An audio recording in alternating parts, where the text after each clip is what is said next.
Welcome back mga soy. Ang ipapakita ko sa inyo ngayon kung paano gumawa ng QR code. Yan. Usong-uso ngayon yan kasi isang scan mo lang, lalabas na ang link. Tapos pindutin mo yung link, pupunta ka na sa website na gusto mong buksan.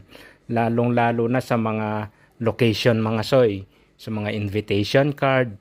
Ayan, isang scan mo lang sa QR code sa may invitation card, lalabas na yung link.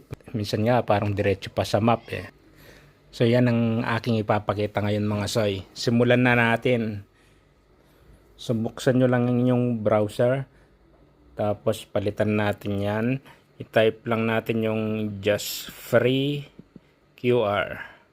Ayan, kahit na mga ibang website naman pwede yan mga soy, pero ito dahil free lang, so yan ang ipapakita ko sa inyo. Ayan, tapos buksan nyo lang yung map. Ayan, kung anong mapa yung gusto nyo gamitin. Tapos maglagay lang kayo ng ayan, pin. Tapos yung share button, click nyo para makopy nyo yung URL. Ayan, copy URL. Tapos balik na kayo dun sa website. Dito sa may enter text or URL, i-paste lang natin yung kinopy nating link. Ayan.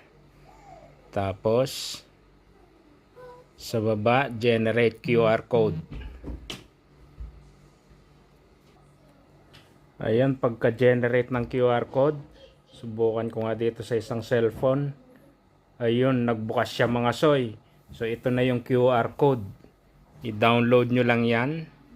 Ayan, at meron ka ng QR code. Ganun lang kasimple mga soy. Ayan, pwede nyo nang simulan ng paggawa ng QR code. Salamat sa panonood. Hanggang sa susunod.